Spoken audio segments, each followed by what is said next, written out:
Good morning everybody, जय श्री कृष्णा, राधे राधे। मैं RP Sharma rhythm coaching classes के ऑनलाइन प्लेटफॉर्म पे आप सभी का हार्दिक अभिनंदन करता हूं। अपने जो हिंदी की क्लासेज चल रही थी उसके अंतर्गत वर्णमाला और जो संधि का टॉपिक था वह कंप्लीट हो गया।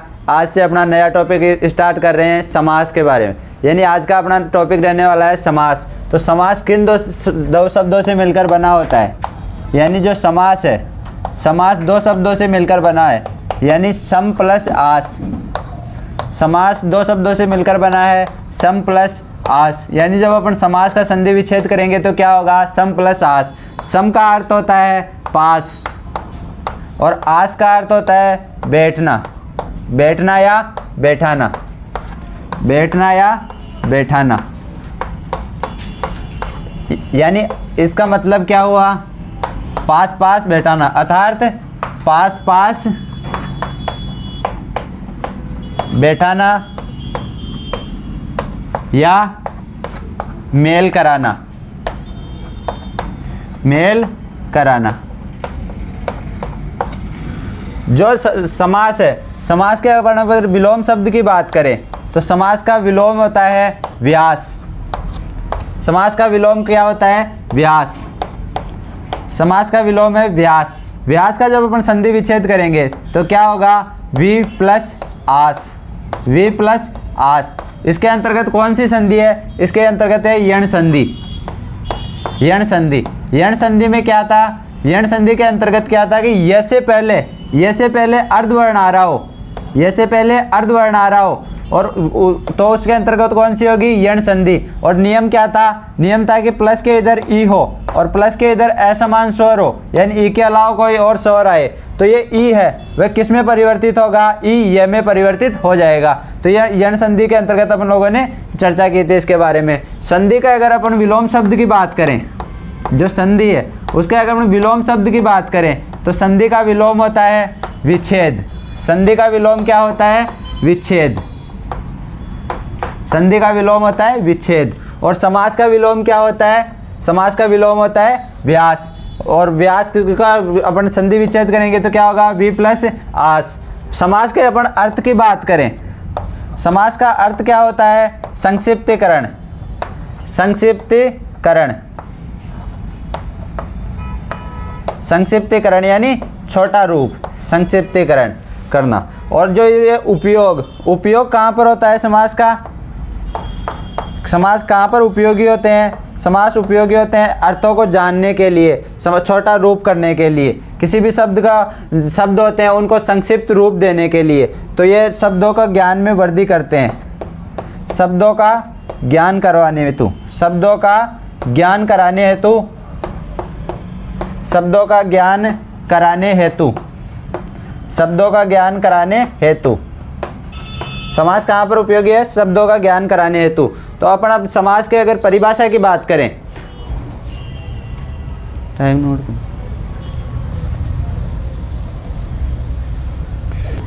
हम लोग चर्चा करते हैं समास की परिभाषा की। तो समास की परिभाषा क्या होती है? परिभाषा, परिभाषा विभिन्न पदों का एक पद में सम्यक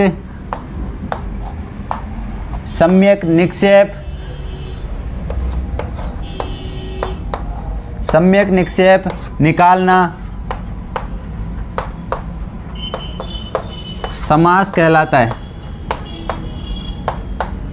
समास कहलाता है। यानी अपन समास की परिभाषा की बात करते हैं, यानी विभिन्न पदों का एक पद में सम्यक निक्षेप निकालना समास कहलाता है। तो सम्यक निक्षेप किस प्रकार निकालते हैं? तो इनका उदाहरण की बात करें तो इनका उदाहरण है जैसे चिड़ी मार, जैसे चिड़ी मार, चिड़ी मार। ये अपने पास क्या है? सामासिक पद है। यानी सामासिक पद है, इसका विग्रह करेंगे, ये समास का विग्रह करेंगे चिड़ी मार का, तो क्या होगा? चिड़िया को मारने वाला, चिड़िया को मारने वाला, चिड़िया को मारने वाला। चिड़िया को मारने वाला होगा, यानी जब चिड़ीमार जो शब्द है उसका जब सामासिक शब्द है इसका विग्रह करेंगे तो क्या होगा, चिड़िया को मारने वाला। तो यानी विभिन्न पदों का, ये विभिन्न पद है सभी, इनका एक पद में, ये विभिन्न पद है, इनका एक पद में सम्यक निक्षेप निकालना समास कहलाता है। यानी ये सभी विभिन्न पद है, इनका एक ही पद में सम्यक निक्षेप निकाला तो ये क्या हो गया, सामासिक पद यानी समास हो गया। तो ये क्या है, सामासिक पद है, और ये क्या है, विग्रह है। विग्रह यानी सामासिक पद का क्या है, विग्रह। इनके अपन बात करें जैसे चिड़ीमार है, तो चिड़ीमार में जो ये चिड़ी है, चिड़ी शब्द है, वह क्या है, वह है पूर्व पद। पूर्व पद यानी प्रथम पद, पूर्व पद या प्रथम पद। और जो ये मार है वह है उत्तर पद, वह क्या है, उत्तर पद। जैसे अगले एग्जाम्पल की बात करें तो अगला एग्जाम्पल है जैसे पाठशाला। अगला एग्जाम्पल क्या है, पाठशाला। तो इसका इस शब्द का अपन जब समास विग्रह करेंगे तो क्या होगा, पाठ के लिए शाला, पाठ के लिए शाला, यानी क्या होगी, पाठशाला। तो ये जो विभिन्न पद है इनका अपन ने सम्यक निक्षेप निकाला तो ये क्या हो गया, पाठशाला। यानी पाठशाला का समास विग्रह क्या होगा, पाठ के लिए शाला। तो इसमें जो ये पाठ है, पाठ क्या है, पूर्व पद है, पूर्व पद। और जो ये शाला है वह क्या है, उत्तर पद है, उत्तर पद। तो अपन ने ये समास है उसकी परिभाषा की बात की कि परिभाषा है कि विभिन्न पदों का एक ही पद में सम्यक निक्षेप निकालना समास कहलाता है। और इनके उदाहरण है जैसे चिड़ीमार है, पाठशाला है, दशानंद है, उनके बारे में चर्चा की। अब अपन चर्चा करने वाले हैं समास के भेद के बारे में। हम अब चर्चा करते हैं समास के भेद के बारे में। तो समास के भेद, समास के भेद कितने होते हैं, यानी प्रकार। तो समास के मूलतः, मुख्यतः यानी मूलतः कितने प्रकार होते हैं, 4 प्रकार होते हैं। मूलतः 4 प्रकार होते हैं। पहला है जिसमें प्रथम पद प्रधान हो, जिसमें क्या हो, प्रथम पद प्रधान हो, जिसमें प्रथम पद प्रधान हो वह क्या होगा, उसके अंतर्गत आएगा अव्ययी भाव समास। अव्ययी भाव समास, अव्ययी भाव समास। जिसमें द्वितीय पद प्रधान हो, जिसमें 2 नंबर पे आएगा जिसमें द्वितीय पद प्रधान हो, द्वितीय पद प्रधान हो, उसके अंतर्गत आएगा तत्पुरुष समास। तत्पुरुष समास, तत्पुरुष समास। तो तत्पुरुष समास के अंतर्गत 2 आएंगे, एक आएगा द्विगु समास और दूसरा आएगा कर्मधारय समास। द्विगु समास और कर्मधारय समास। उसके बाद अपन बात करें जैसे 3 नंबर पे जिसमें दोनों पद प्रधान हो, दोनों पद प्रधान हो, दोनों पद प्रधान हो, उसके अंतर्गत कौन सा आएगा, द्वंद्व समास। द्वंद्व समास, जिसके अंतर्गत आएगा द्वंद्व समास। अब 4 नंबर पे अपन बात करें जिसमें अन्य तीसरा पद प्रधान हो, अन्य तीसरा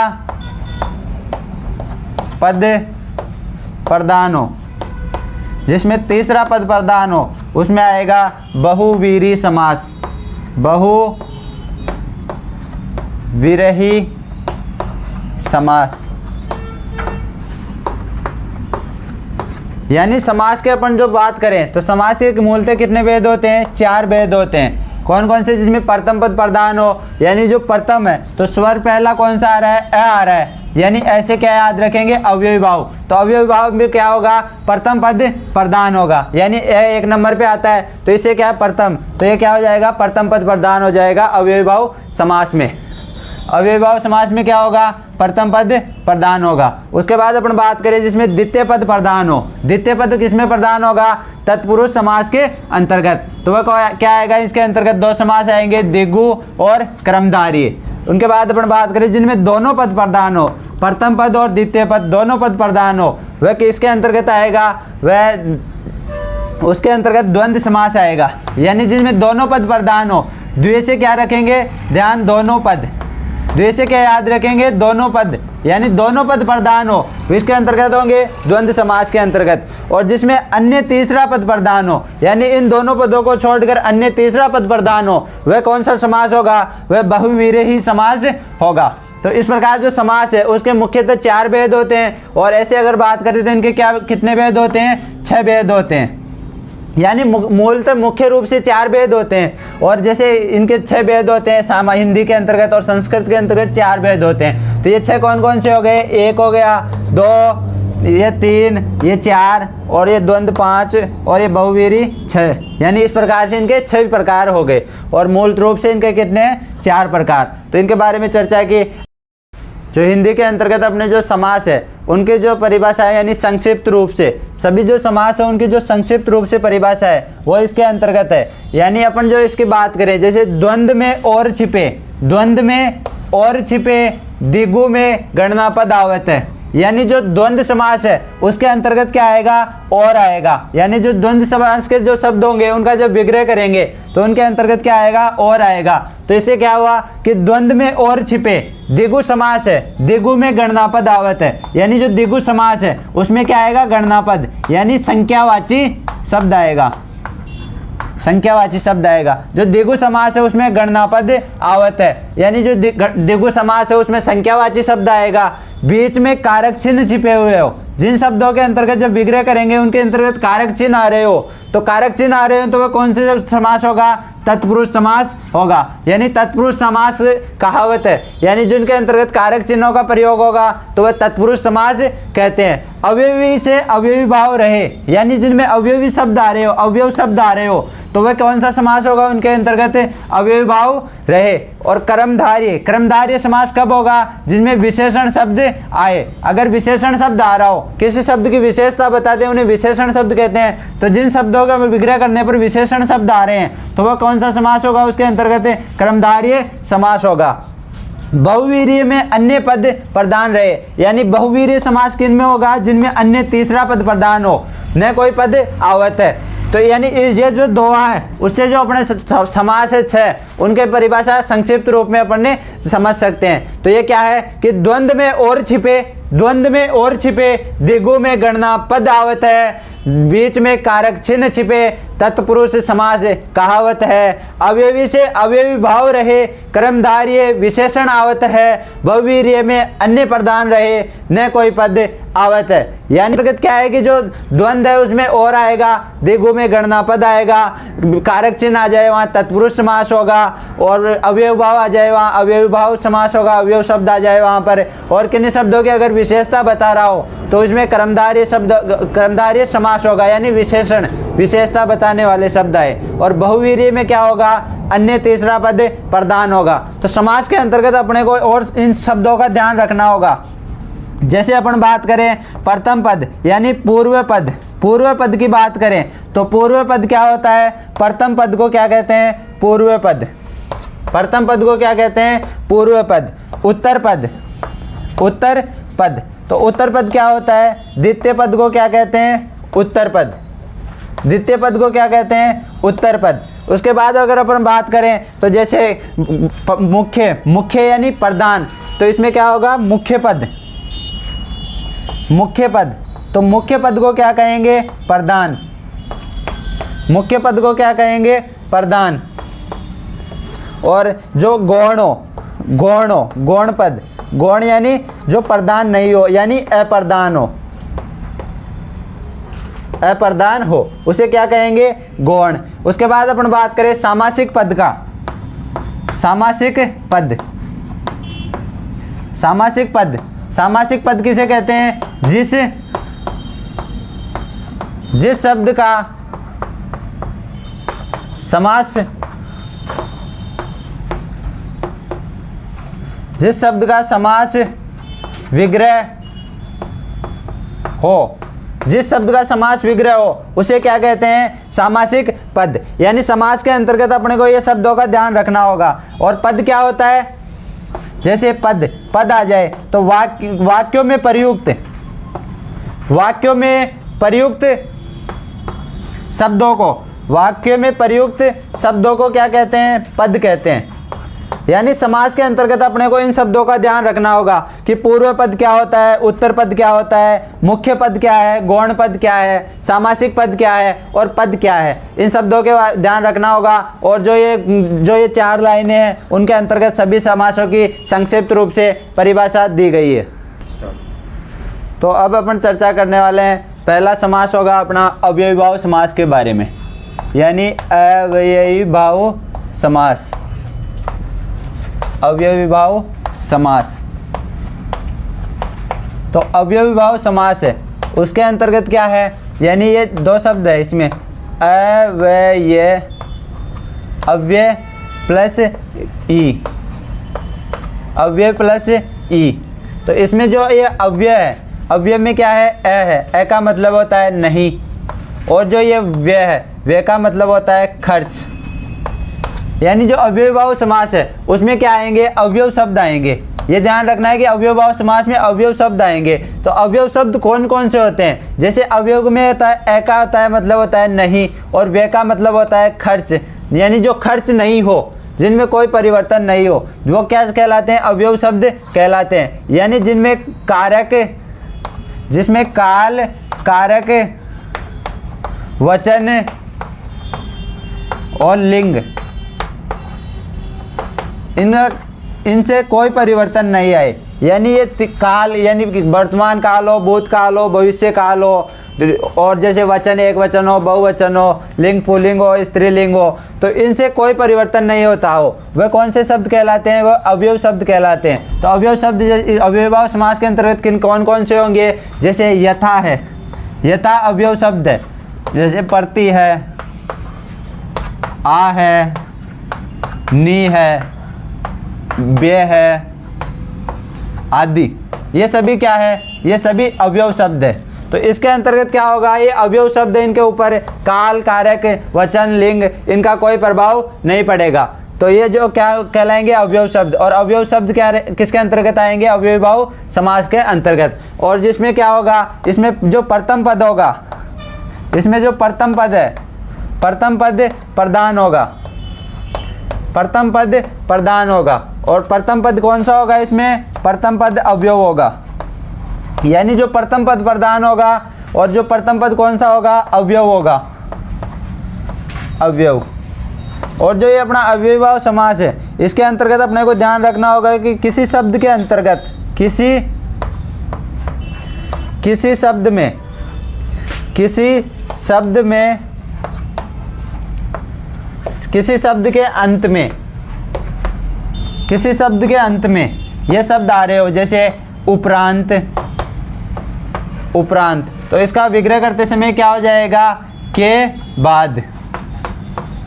जैसे किसी शब्द के अंत में आ रहा हो भर, तो ये क्या हो जाएगा, पूरा या पूरे, पूरा या पूरे। उसके बाद अपन बात करें जैसे अनुसार, अनुसार आ रहा हो, तो इसके लिए क्या होगा, के अनुसार, विग्रह करते समय के अनुसार। जैसे इसके अंतर अर्थ आ रहा हो, अर्थ, तो इसका मतलब क्या होगा, के लिए, के लिए। यानी इसके अंतर्गत जो अव्ययीभाव समास है उसमें किसी शब्द के अंत में, किसी शब्द के अंत में जैसे उपरांत आ रहा हो, भर आ रहा हो, अनुसार आ रहा हो, अर्थ आ रहा हो, तो ये शब्द आ रहे हो, तो इनका जब अपन विग्रह करेंगे तो क्या हो जाएगा, उपरांत। जैसे अपन बात करें जैसे मरणो उपरांत, मरणो उपरांत,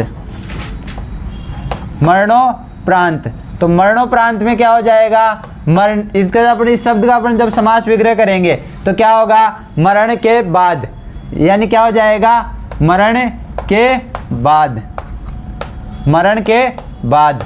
तो यानी ये शब्द आ रहे हो, ये शब्द ध्यान रखने होंगे। यानी उपरांत आ रहा है तो इसमें मरण क्या आ रहा है, उपरांत, या ओ में क्या है, ऊ है, तो ये क्या हो जाएगा, उपरांत। तो उपरांत आ रहा हो उसमें विग्रह में क्या आएगा, के बाद। इसमें मूल शब्द क्या है, मरण, इसमें क्या शब्द जुड़ रहा है, उपरांत अंत में, तो ये क्या हो जाएगा, इसके विग्रह करते समय के बाद। तो जब अपन मरणो उपरांत शब्द का जवाब विग्रह करेंगे तो क्या हो जाएगा, मरण के बाद।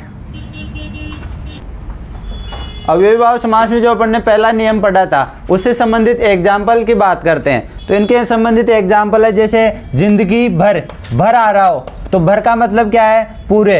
तो इसमें क्या हो जाएगा, इसका विग्रह करेंगे जिंदगी भर शब्द का, तो इसके अंतर्गत क्या होगा, पूरी जिंदगी, पूरी जिंदगी। किसी शब्द के अंत में जैसे भर आ रहा हो तो भर का मतलब क्या था, पूरी जिंदगी, विग्रह करते समय। जैसे पूर्वक आ रहा है, पूर्वक आ रहा है तो क्या होगा, के साथ, पूर्वक का मतलब क्या होगा, के साथ।